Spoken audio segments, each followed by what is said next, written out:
Good morning, everyone. There we go. I'm going to ask you to allow me to say all protocols observed because I know you're not here to listen to me speak. You're here to learn. So all protocols observed, Minister and Ambassador. We at the PSOJ are thrilled to be partners in hosting today's forum. And yes, I did say that when Craig first came to me, I kind of brushed him aside and I wasn't really committed because I didn't think he could do it. But little did I know the resolve of this young man. Little did I know the tenacity of this young man.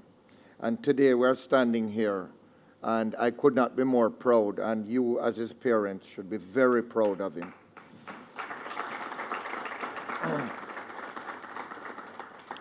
Our goal at the PSOJ is big, and it's to lift Jamaica up through business.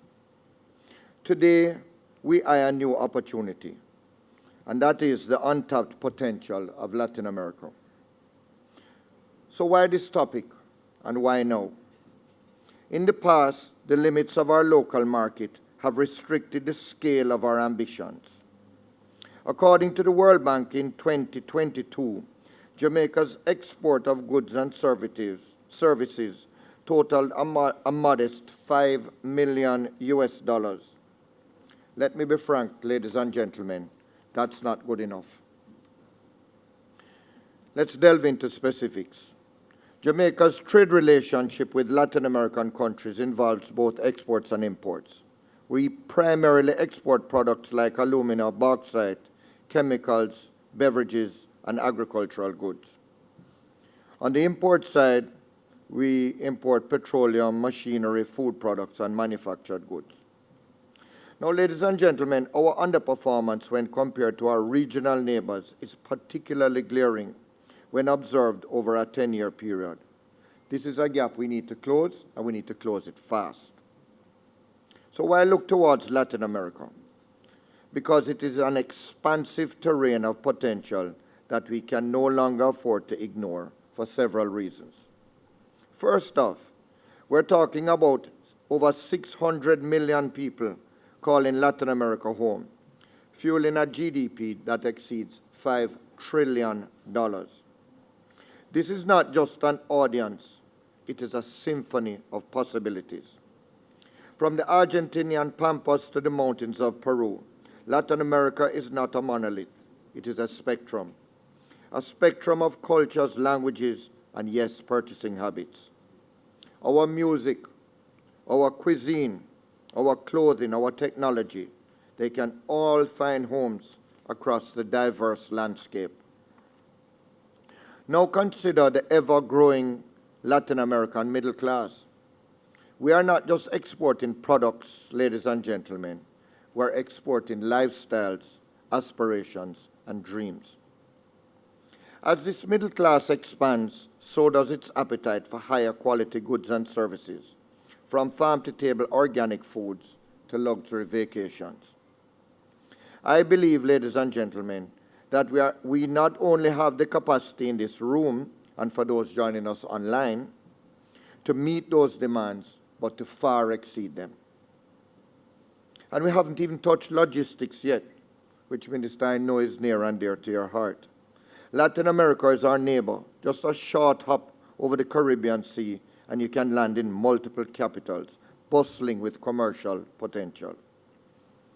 The fact that Copa Airlines, a sponsor for today's conference, is enhancing its cargo and passenger routes to Latin America should not be overlooked. Furthermore, we're also backed by policy frameworks. Our existing free trade agreements with countries like Mexico, Chile, Colombia, and Peru can be our springboard into Latin America. However, every coin has two sides, and with the opportunities, while the opportunities are ripe for the taking, we have much work to do in addressing the wider challenges we face with trade barriers, high shipping costs, and a lack of sufficient information, amongst others. Here at the PSOJ, we have started the work already.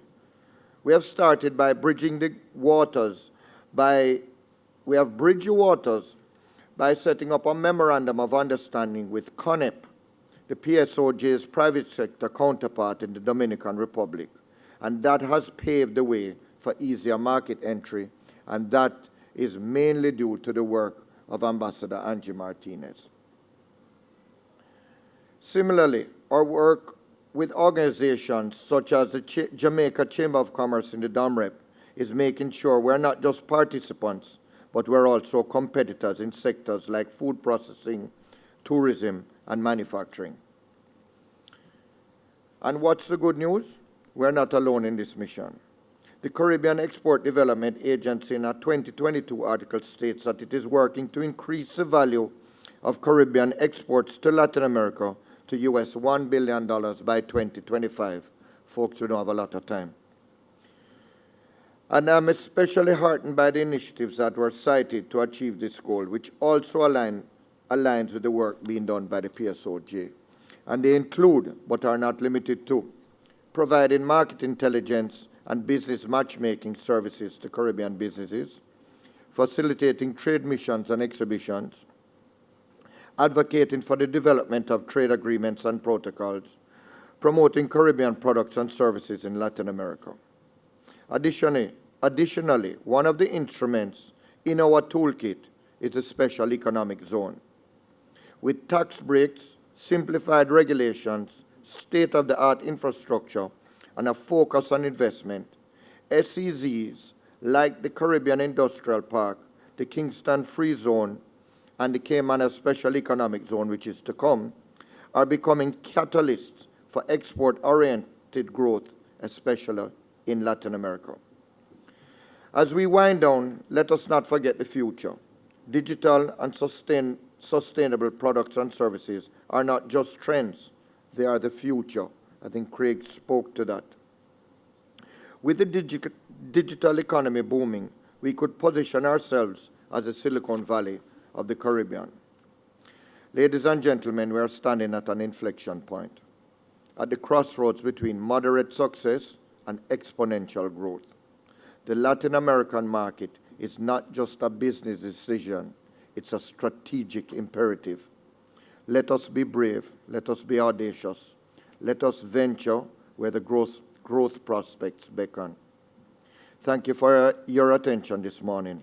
As we navigate through the workshops, the panels, and the networking sessions, let's remember, we are not just making contacts, we're making history. Let us seize this day and the many that follow for a future of robust economic and social prosperity. Thank you. Let's make history together.